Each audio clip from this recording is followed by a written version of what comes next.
வாழ்க வளமுடன். சிவாய நமவோம். அடியேன் உங்கள் சித்தன் சிவஸ்ரீ ஜெயப்பிரகாசம் பேசுகிறேன். 2025ஆம் ஆண்டு மார்ச் மாதம் 29ஆம் தேதி கும்பராசியில் இருக்கின்ற சனி பகவான் மீன ராசிக்கு பெயர்ச்சியாகிறார். அதேபோல ரிஷப ராசியில் இருக்கின்ற குரு பகவான் மே மாதம் 14ஆம் தேதி மிதுன ராசிக்கும், அந்த மிதுன ராசியில் ஒரு 5 மாதம் இருந்துட்டு அதுக்கப்புறம் பார்த்திங்கன்னா அக்டோபர் 18ஆம் தேதி அதிசாரமாக கடக ராசிக்கு போயிட்டு அங்கே ஒரு 2 மாத காலம் தங்கிட்டு அதுக்கப்புறம் மீண்டும் வக்ர கதியில் டிசம்பர் 5ஆம் தேதி மிதுன ராசியிலே வந்து உட்கார்றார். அப்போ இந்த குரு பகவானுடைய பெயர்ச்சி 2 முறை நடக்கிறது இந்த வருடம்.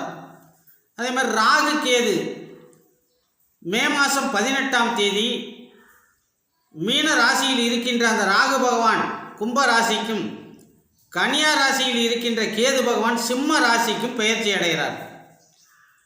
பொதுவாக நவ கிரகங்களில் பலம் வாய்ந்த கிரகங்கள் அப்படின்னு சொன்னால் 4 கிரகங்கள் தான். ஏன்னா இந்த சனி பகவான், குரு பகவான், நிழல் கிரகங்களான ராகு கேது பகவான்கள் ஒரு ராசியில் அதிக காலம் தங்கக்கூடியவங்க. சனி பகவான் ஒரு ராசியில் 2.5 வருடம் இருப்பார். குரு பகவான் ஒரு ராசியில் 1 வருட காலமும், இந்த நிழல் கிரகங்களான ராகு கேதுக்கள் ஒரு ராசியில் 1.5 வருட காலம் இருப்பாங்க. சனி ராகு கேது இந்த 3 கிரகங்களும் நவ கிரகங்களில் பாவ கிரகங்கள் அப்படின்னு சொல்லுவோம். ஒரு முழுமையான சுபகிரகம் அப்படின்னா குரு பகவானை சொல்லுவோம். அப்போ பாவ கிரகங்கள் 3ம் சுபகிரகம் 1ம் இந்த 2025ஆம் ஆண்டு பெயர்ச்சி அடைகிறது. பொதுவாக ஒரு கிரகம் ஒரு ராசியில் இருந்து இன்னொரு ராசிக்கு போனாவே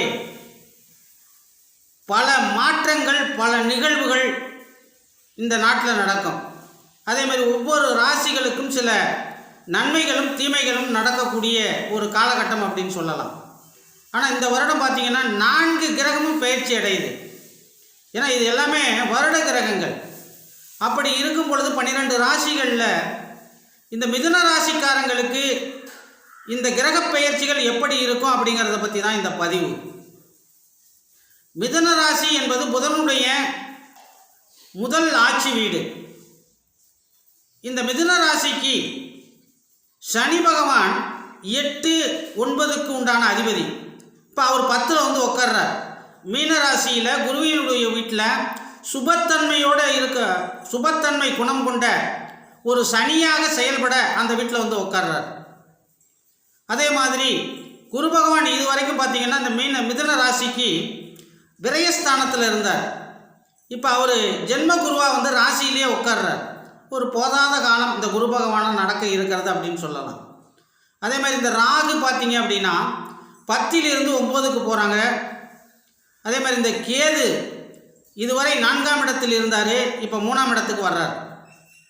அப்படி பார்க்கும் பொழுது இந்த மிதுன ராசிக்கு இந்த குருவானவர் அதிசாரமாக இந்த 2 மாதம் போய் கடகத்தில் உட்காருவார் பார்த்தீங்களா, அந்த காலகட்டத்தில் இந்த குரு உச்சமடைகிறார். இந்த மிதுன ராசிக்கு 7, 10 குடையவன்.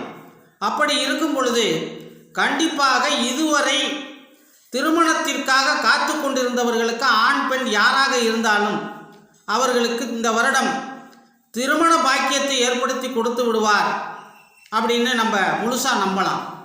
அதே மாதிரி 10ல் வந்து இந்த சனி உட்கார்றதுனால, ஏன்னா அவர் பாக்கியாதிபதி, அஷ்டமாதிபதி, சுபத்தன்மையோடு வந்து உட்கார்றார்.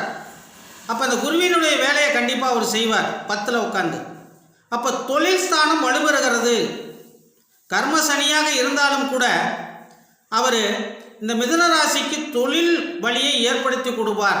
ஒரு புதிய தொழில் தொடங்கவும், ஏற்கனவே செஞ்சுக்கிட்டு இருந்த தொழிலில் ஒரு வளர்ச்சியை ஏற்படுத்தவும், இதுவரைக்கும் தொழிலே இல்லாமல் இருந்தவங்களுக்கு ஒரு தொழில் வளர்த்த கொடுக்கறதுக்கும் இந்த சனி கண்டிப்பாக முயற்சி பண்ணுவார். ஏன் அப்படின்னா இந்த மிதுன ராசிக்குண்டான கிரகமான இந்த புதனுக்கு நெருங்கிய நண்பர் இந்த சனி பகவான்.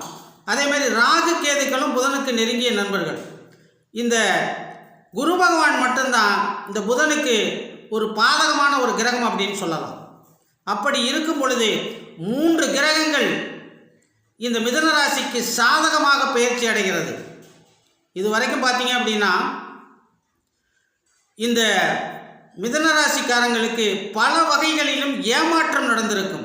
உறவுகள் பகையாக இருக்கும், மனம் சஞ்சலம் ஏற்பட்டிருக்கும், அதே மாதிரி ஒரு விரக்தியான ஒரு வாழ்க்கை வாழ்ந்திருப்பாங்க. ஏதாவது வீட்டிலே ஒரு அனுசரணை இருந்திருக்காது. அதே மாதிரி நண்பர்களால் பல தொல்லைகள் ஏற்பட்டிருக்கும். பேச்சையே குறைச்சிருப்பாங்க, அதிகமாக பேசிக்கலாம். எப்போவுமே இந்த மிதுன ராசிக்காரங்க பார்த்திங்கன்னா ஒரு கலகலப்பான பேர்வழி அப்படின்னு சொல்லலாம்.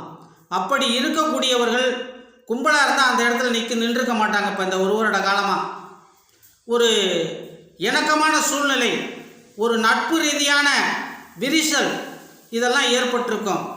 அப்போ இதெல்லாம் நிவர்த்தி ஆகக்கூடிய ஒரு காலகட்டம் அப்படின்னு சொல்லலாம். அப்போ தொழில் வழியில் மேன்மை, உத்தியோக வழியில் மேன்மை, ஏற்கனவே பதவியில் இருக்காங்க அப்படின்னா உயர் பதவி போடுறதுக்கு இனிமேல் வாய்ப்புகள் அவர்களுக்கு கூடி வரும். அப்போ இந்த குரு பகவான் அதிசாரமாக இந்த கடகராசிக்கு போகும் பொழுது இவர்களுக்கு சில மாற்றங்கள், இவர் நினச்சி பார்க்க முடியாத சில மாற்றங்கள்லாம் நிகழும் அப்படின்னு நம்ம சொல்லலாம். அப்போ தாய் வழி உறவுகள், அதே மாதிரி வண்டி வாகனங்கள் இதெல்லாம் கொஞ்சம் பிரச்சனைகள் ஏற்படுறதுக்கு வாய்ப்பு இருக்குது. ஏன்னா சனி பார்க்குறாரு 4ஆம் இடத்தை, தன்னுடைய 7ஆம் பார்வையால் சனி பார்க்குறார். அதே மாதிரி விரயஸ்தானத்தையும் பார்க்குறார் 3ஆம் பார்வையாக. அதே மாதிரி 10ஆம் பார்வையாக 7ஆம் இடத்தையும் பார்க்குறார். பாக்கியாதிபதி 7ஆம் இடத்தை பார்க்கும் பொழுது அங்கே திருமண உறவுகள் வலுப்பெறும், கூட்டாளிகள் இடையே இருந்த பிரச்சனைகள் தீரும் அப்படின்னு சொல்லலாம். ஆனால் இந்த தாய் வழி வண்டி வாகனங்கள், வீடு சம்பந்தமான பிரச்சனைகள் இதெல்லாம் இருந்தது அப்படின்னா கொஞ்சம் நம்ம ஜாக்கிரதையாக இருக்கணும் அப்படின்னு இந்த கிரக பெயர்ச்சி இந்த மிதுன ராசிக்கு சொல்லுது. மேலும் உங்களுக்கு இந்த 4 கிரக பெயர்ச்சியால் நன்மை நடைபெறணும் அப்படின்னா ஜீவசமாதி வழிபாடு, ஏன்னா ஜென்மகுரு வர்றார்.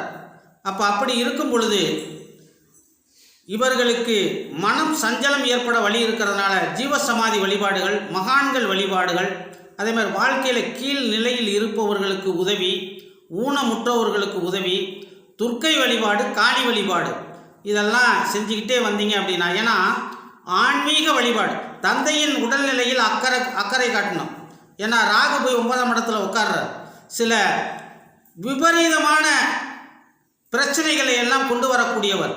அப்படி இருக்கும் பொழுது தந்தையிடம் ஒரு இணக்கமான ஒரு சூழ்நிலையை உருவாக்கி கொள்ள வேண்டும்.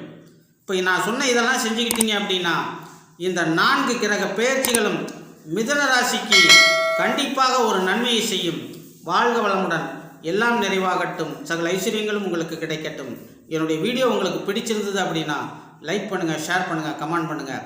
மறக்காமல் சிவஸ்ரீ பாலா அப்படிங்கிற என்னுடைய யூடியூப் சேனலை சப்ஸ்கிரைப் பண்ணுங்கள். பக்கத்தில் இருக்க பெல் பட்டனை மறக்காமல் அழுத்துங்க. வாழ்க வளமுடன். ஓம் நற்பவி, எல்லாம் நிறைவாகட்டும்.